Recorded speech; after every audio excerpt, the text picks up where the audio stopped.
Alors, qu'est-ce que j'en fais? Je le fais plus comme ceci, ou je l'étends comme ça? Ouais, peut-être mieux comme ça, ou carrément à fond. Ouais.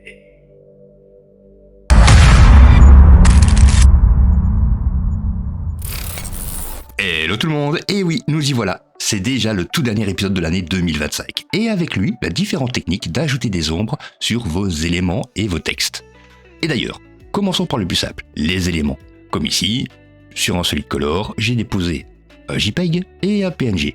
Alors naturellement, quand vous sélectionnez vos éléments, vous allez dans l'inspecteur, vous aurez accès à quelques paramètres, comme sa taille, sa position, l'angle, pouvoir le cropper au besoin, le fondre peut-être avec votre background. Ça, je vous laisserai voir si vous ne connaissiez pas déjà. Par contre, il y a quand même un paramètre qui nous serait bien utile, ce serait d'ajouter une petite ombre. Mais on ne peut pas. On va être obligé de passer par les effets de DaVinci Resolve. Pour ça, vous allez dans la bibliothèque d'effets juste là, partie Resolve FX, vous descendez tout en bas, et ici vous retrouverez le Drop Shadow. Pour l'utiliser, vous l'attrapez, vous le glissez directement dans votre élément. Et voilà, nous avons une petite ombre. Pour retrouver les paramètres, vous sélectionnez votre média, vous allez dans l'inspecteur, et de l'onglet vidéo, vous passez ici sur l'onglet effets. Et là, vous retrouverez les différents paramètres de votre ombre portée. Vous pouvez la rendre un petit peu plus dure en diminuant le blur, vous pouvez changer son angle, augmenter ou réduire la distance, et même augmenter sa force au besoin. D'ailleurs, vous pouvez même changer la couleur, comme ceci par exemple. Chose qui sera exactement pareille pour un JPEG. Vous attrapez un drop shadow, vous le glissez, et voilà, maintenant votre image se détache du fond. Et d'ailleurs, pour préciser, le drop shadow, vous pouvez le retrouver à la fois dans la page cut, dans la page edit, dans la page fusion, et aussi dans la page color. Maintenant, passons au texte, et c'est là qu'on va s'amuser. Alors, de base, DaVinci Resolve nous propose quelques titres directement accessibles dans la bibliothèque d'effets, partie titre. Alors ici, il faut savoir qu'il y a deux groupes. Vous allez retrouver, bien évidemment, 1, 2, 3, 4, 5, 6, 7 textes différents, mais il n'y a que deux groupes en réalité. Les textes plus, donc ceux que vous pouvez retrouver évidemment dans Fusion, comme celui-ci, et le multitexte, et les rich text, comme les lower third juste là, le scroll et le texte basique. Particularité avec les rich text, c'est qu'ils disposent aussi, tout comme les textes plus, de leur ombre portée. Par exemple, ici, je vais sélectionner mon texte, je vais choisir une police d'écriture un petit peu plus grosse, voilà, histoire qu'on voit bien, et, comme vous pouvez le voir, ici au-dessus, on n'a pas différents éléments, différents onglets. Par contre, vous pouvez descendre sur la page et ajouter peut-être une bordure au besoin, et aussi positionner votre drop shadow. Parce que regardez ici, il y en a déjà un. Le seul truc qu'il y a, c'est que l'offset ici est à 0.0 au niveau des X et à 0.0 au niveau des Y. Si je déplace légèrement l'offset, regardez, il y a une petite ombre qui apparaît, qui était juste cachée derrière le texte. Vous pouvez la positionner au besoin et aussi modifier quelques paramètres. Et petit plus ici aussi avec le rich text, c'est que vous pouvez ajouter un petit encadrement. Vous voyez ici, nous avons l'onglet background. Si j'augmente légèrement le width juste là, comme ceci, que je réduis un petit peu, enfin c'était le height, et ici que je vais réduire le width, je peux aussi modifier un petit peu le corner radius, ajouter une petite bordure sur le cadre, et modifier les couleurs au besoin. Option que vous retrouverez bien évidemment avec le scroll et les lower third. Pour le texte plus, et c'est pareil pour le multitexte d'ailleurs, eux, quand vous allez les utiliser, donc ici je vais encore rechanger un petit peu la police d'écriture, voilà. Avec eux, on a différentes possibilités. On a ici la partie texte, dont on ne retrouve pas le background et le drop shadow juste en dessous, mais on a un layout, un transform et un shading. Et c'est surtout le shading qui va nous intéresser, parce que lorsque vous activez l'option numéro 3, vous cliquez ici, vous l'activez juste là, et voilà, vous avez directement une ombre. Alors, tant que vous êtes sur l'option numéro 3, vous avez accès à tous les paramètres qui se trouvent ici. Si je veux diminuer l'opacité, je diminue l'opacité. Attention que si vous êtes sur le paramètre numéro 1 et que là vous diminuez l'opacité, c'est le titre que vous rendez invisible. Donc ici on reste bien sur l'option numéro 3, On peut modifier la couleur si on désire, modifier le softness sur différents angles, donc ici les X et les Y, modifier la position, la rotation, le pivot, le shear et même la taille. Pour ceux qui ignoraient que vous aviez cette option sous la main, voilà, c'est fait. Ensuite, DaVinci Resolve nous propose aussi des textes déjà préparés. Et il y en a un qui est particulièrement intéressant, ça pouvait descendre un tout petit peu de l'effusion de title, c'est le Long Shadow. Lui, il est cool, parce qu'on a directement une belle ombre, avec plein de paramètres pour la régler. Ici, je sélectionne, je vais dans l'inspecteur, et mis à part les réglages classiques que l'on retrouve pour un texte, on retrouve aussi la possibilité d'ajouter ou non un petit stroke, donc c'est la petite bordure que vous voyez ici autour des lettres, mais de travailler un petit peu sur le shadow. Donc vous pouvez augmenter ou diminuer sa longueur, changer son angle, lui mettre des petites couleurs gradientes si vous le désirez, et vous avez même un shadow shading, ce qui permet de donner un petit peu plus de texture ou de détail dans votre élément, comme ceci par exemple, ou comme cela. En tout cas, si jusqu'à présent vous perdiez un petit peu de temps à faire ou à créer ce genre de texte, voilà, maintenant vous en avez un directement prêt sous la main. Passons maintenant à la partie intéressante, on va aller dans Fusion. Petite information importante à votre contenu de la vidéo, à partir d'aujourd'hui et jusqu'au 5 janvier, Motion VFX vous propose une offre exceptionnelle sur tous les plugins DaVinci, moins 25%, avec uniquement le code LAST25. Et en plus de ça, il y a encore plus, oui, il y a encore plus, car 10 packs sont mis à l'honneur pendant cette période, avec une réduction de moins 50%, ce qui est très rare chez Motion VFX, faut l'avouer. Donc, si vous cherchez à améliorer rapidement vos montages avec des titres animés, des transitions, des effets graphiques ou des templates professionnels, c'est clairement le meilleur moment pour investir. Tous les liens sont en description, le code est LAST25 et l'offre se termine le 5 janvier, donc dépêchez-vous. Donc pour ça, vous pouvez très bien partir d'un texte plus ou d'un multitexte, le glisser dans votre timeline, partir dans Fusion, mais moi je vais plutôt utiliser une composition que je glisse dans ma timeline, go dessus et go dans Fusion. Alors ici, je mets mon Media Out de côté, j'attrape un texte plus, je le connecte à mon Media Out et je vais écrire quelque chose, déjà, comme ceci. Pour voir ce que ça va donner directement dans la partie montage, je peux sélectionner mon Media Out et le mettre sur Mix. Ainsi, je vois le solid color que j'ai placé en piste V1. Et si vous voulez plus d'explications sur le Media Out, Nœud Central vient tout juste de sortir un épisode. Ici, la particularité avec Fusion, c'est qu'on n'a pas un seul drop shadow, on en dispose de 3.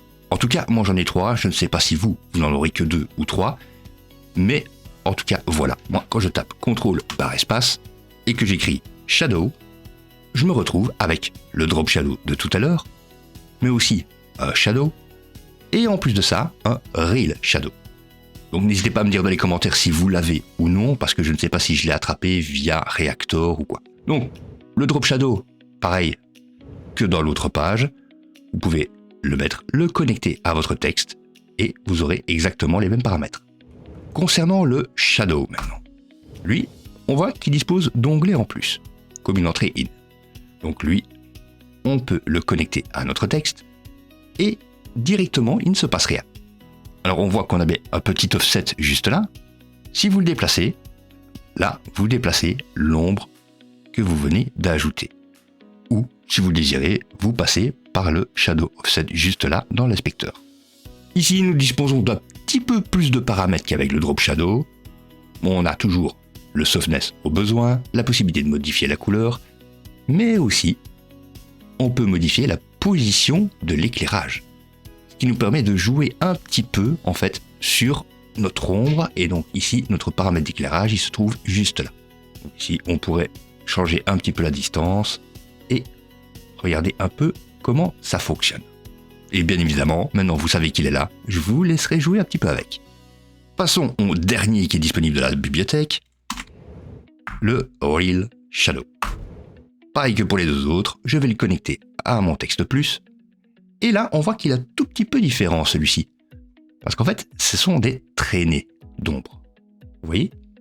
Ce qu'on peut faire, c'est peut-être attraper le petit offset qui vient d'apparaître, et là, on se rend compte que c'est finalement notre source de lumière.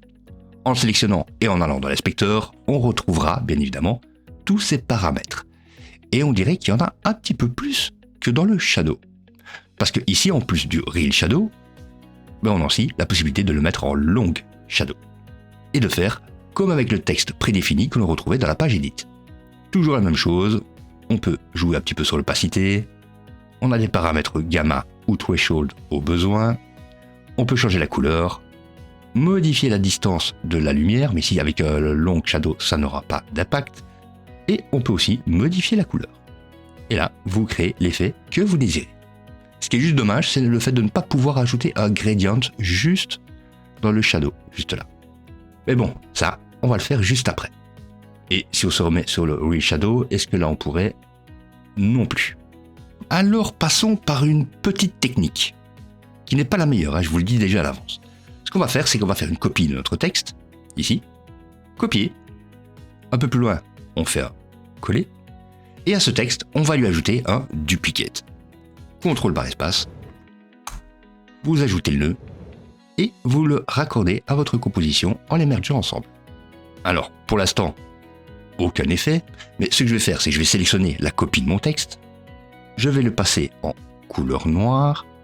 Ici, petit souci, il est par-dessus mon texte original, donc je vais changer la connexion de mon merge, je le sélectionne, CTRL T, et maintenant, avec mon duplicate, je vais mettre autant de copies qu'il faudra pour la longueur de mon nombre. Commençons avec une valeur assez simple, disons 100. 100 copies. 100 copies qu'on peut évidemment faire bouger où on veut. Par exemple, je veux les faire bouger légèrement sur la droite. Ici avec mon Center X, je vais faire comme ceci. Ou comme cela. Je veux en plus la faire descendre un petit peu. Là, je vais jouer sur les paramètres Y. Comme ceci. Et le gros problème avec cette technique, comme vous pouvez le voir, c'est qu'on voit toutes les copies qui sont là. Alors vous pouvez augmenter le nombre, bien évidemment, ici on pourrait mettre 500 par exemple, mais ça ne change pas grand chose.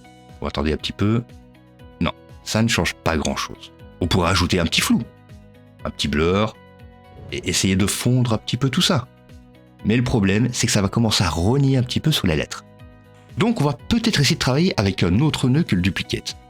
Je vais supprimer ceci, et à mon texte, je vais ajouter soit un light race, soit un race. Bon, vous savez quoi? On va faire les deux. CTRL barre espace, je choisis les rayons de lumière. Alors ici, on voit qu'on a toujours un petit offset qui nous permet de simuler la source, mais on va modifier quelques petits paramètres. Donc en premier, ici nous avons le final result, donc le résultat final. L'input alpha, je vais le changer, je vais le mettre pour le compositing. La source de la lumière, on va plutôt la caler sur les bordures.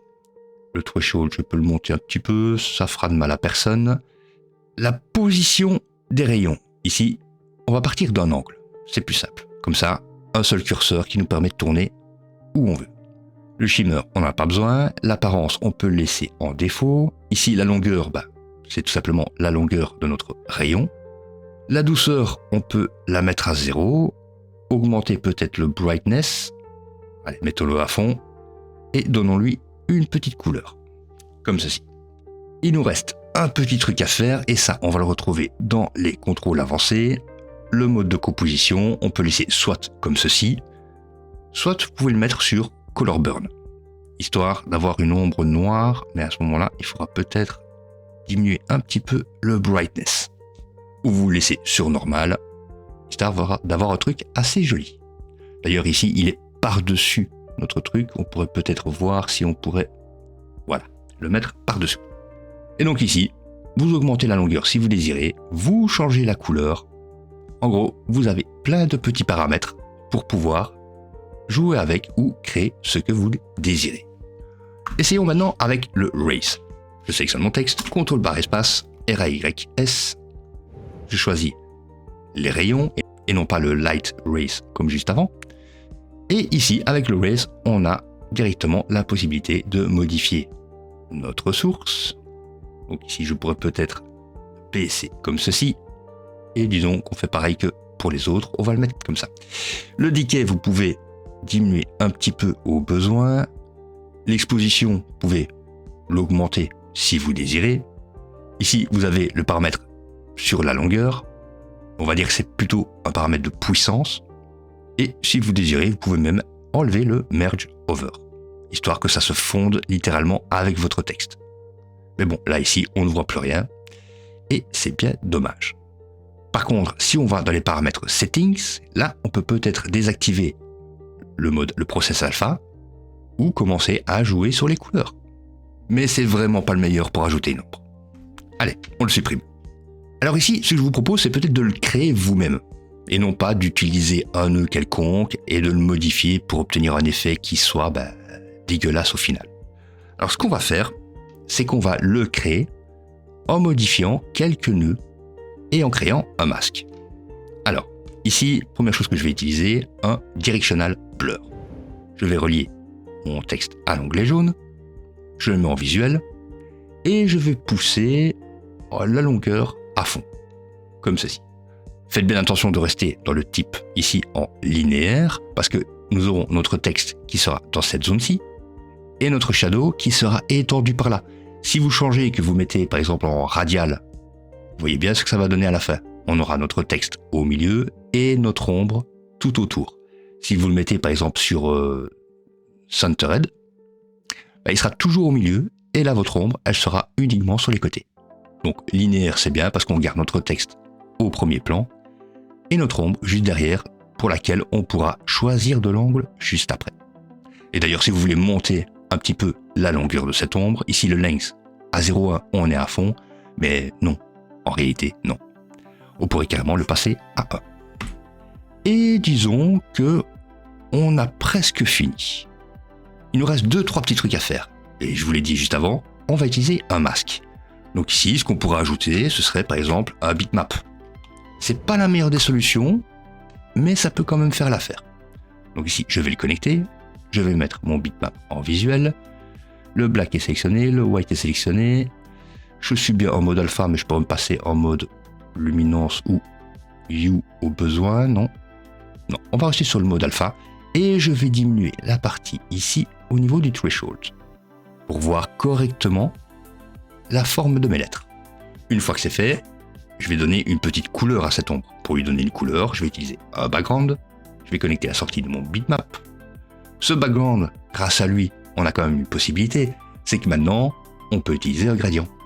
Donc ici, vous mettez les couleurs que vous désirez. On va faire comme ceci. Et on va merger le tout pour revenir sur la composition de notre texte. Je mets le media out en visuel. Et je me rends compte que mon directional blur, mon bitmap et mon background sont par-dessus mon texte. Donc je sélectionne mon merge, CTRL-T, et voilà. Maintenant, si je veux changer la direction de mon ongle shadow, je n'ai qu'à modifier ici la partie angle. Et si je veux modifier les couleurs, je vais sur le background. Aussi simple que ça. Et si vous voulez donner plus de détails au corps à votre ombre portée, ce qu'on pourrait faire, ce serait ajouter un filtre. CTRL barre espace, filter. Je sélectionne la sortie de mon directional blur et je la connecte à mon filtre. Mon filtre, je vais le connecter à mon background juste ici pour le merger ensemble. Et je sélectionne ensuite mon filtre, je vais dans l'inspecteur et disons qu'on va changer de mode pour le passer. Disons que là, vous pouvez choisir le mode défocus au besoin. On voit qu'on a des petites lignes qui viennent d'apparaître, des petits détails en fait qui viennent d'apparaître dans notre ombre. Si on désactive l'alpha, ça changera pas grand chose. Si on change les couleurs là non plus, ça changera pas grand chose. Mais le mode défocus, il est pas si mal. Vous pouvez ajouter un petit peu de bruit en fait dans votre ombre ou carrément du grain, c'est au choix. Mais aussi, vous pouvez vous mettre en mode sobel et ici, en désactivant ensuite la couche alpha, vous obtenez encore plus de détails. Et pour modifier la direction de votre shadow, vous retournez bien évidemment dans le directional blur, vous modifiez l'angle ou sa longueur. D'ailleurs, vous n'êtes pas obligé d'utiliser le bitmap. On pourrait très bien utiliser autre chose, comme un brightness contrast par exemple. J'attrape le nœud, je maintiens la touche Shift, je le connecte, et avec lui, une fois sélectionné, je vais, disons, peut-être réactiver la partie alpha, pousser un petit peu le gain, et surtout, faire comme avec le bitmap, diminuer le threshold. Donc ici, le clip, je vais quand même réactiver la partie black and white, et je diminue ici. pour obtenir à peu près la même chose que tout à l'heure. On passe maintenant à l'avant-dernier moyen. Et l'avant-dernier moyen, on oublie les textes basiques et on passe dans les textes 3D. Car là, ça fonctionne un petit peu différemment. Tout à l'heure, je vous parlais que vous pouvez déplacer la source de lumière afin de déplacer l'ombre. C'est ici qu'on va pouvoir avoir tout ça en visuel. Donc je choisis un texte 3D, je lui connecte un merge et un render. Je connecte le tout et disons qu'on va écrire quelque chose dans notre texte. Donc le voici dans notre espace 3D. Nous avons un texte tout plat que vous pouvez extruder au besoin. Voilà, on va le faire pour déjà lui donner un petit peu de punch, comme ceci. Et surtout, le truc à savoir, c'est que si vous ajoutez une source de lumière, techniquement, vous n'aurez pas d'ombre, parce qu'il n'y a pas de matière pour recevoir cette ombre. Donc ce qu'il vous faut impérativement, sera quelque chose de solide à mettre derrière. Un solide qui peut très bien être un image plane par exemple. Vous pouvez en attraper un, le connecter à votre merge. Cet image plane, disons qu'on va aller dans la partie transform, on va augmenter un petit peu sa taille et on va surtout le reculer un tout petit peu. Disons comme ceci, ça m'a l'air d'être bien. Notre texte évidemment, il est blanc, notre image plane aussi, on va essayer de démarquer un tout petit peu tout ça. Voilà. Donc maintenant, on passe à la partie création de l'ombre. Donc ici, on va commencer simplement, on va commencer avec un spotlight. J'attrape un spotlight, je le connecte à mon merge, et ici, je vais tout simplement le reculer. Voici ce que nous verrons dans notre media out. Un texte gris sur un fond blanc. Alors, pour faire apparaître nos ombres, il faut d'abord aller dans le render, activer le lightning et les shadows. Maintenant que c'est fait, on va positionner correctement notre spotlight pour créer les ombres que l'on désire. Mais bon, on a encore trop de zones noires sur les côtés. Ici, je vais ajouter une lumière d'ambiance qui, elle, ne crée pas d'ombre. Donc, je vais en ajouter une ambient light que je connecte bien évidemment à mon merge. Mon spotlight, je peux peut-être activer le use target. Un use target qui est tout simplement la cible que va suivre mon spot. Donc ici, je vais la placer pile au centre du texte. Et maintenant, si je lève mon spot ou que je le déplace sur les côtés, il suit mon texte. Et ici, je vais le déplacer comme ceci et je vais l'augmenter comme ça. Ce qui nous donne ceci. Notre texte et la projection de son ombre. Donc ici, je peux encore modifier un petit peu la position du spot, comme vous voyez. Mais surtout, on se rend compte que l'ombre, elle est complètement dégueulasse. Elle reflète parfaitement en fait les lettres. Donc le petit truc, quand vous passez dans l'espace 3D, c'est de sélectionner votre spotlight, d'aller dans la partie contrôle et d'activer ici les shadows. Parce que tout en dessous, vous retrouverez un petit truc assez particulier, le softness. Alors vous avez deux modes possibles pour vous mettre. Le constant, qui permet d'avoir une reproduction de vos lettres en ombre derrière, mais légèrement flouté comme vous le voyez, ou un beaucoup plus intéressant, le variable. Le variable, lui, il va permettre en fait d'avoir votre ombre fortement projetée si la source de lumière est proche, et elle va se diffuser de plus en plus. Donc ici, je vais voir avec mon spotlight, peut-être le lever au maximum, et on va se rendre compte que nos lettres deviennent de plus en plus diffuses au fur et à mesure que notre source de lumière s'éloigne. Et ça, évidemment, vous avez quelques petits paramètres à régler si vous le désirez. Vous pouvez diminuer le spread ou l'augmenter, histoire que ça se diffuse un petit peu plus. Vous pouvez mettre un minimum de softness au cas où.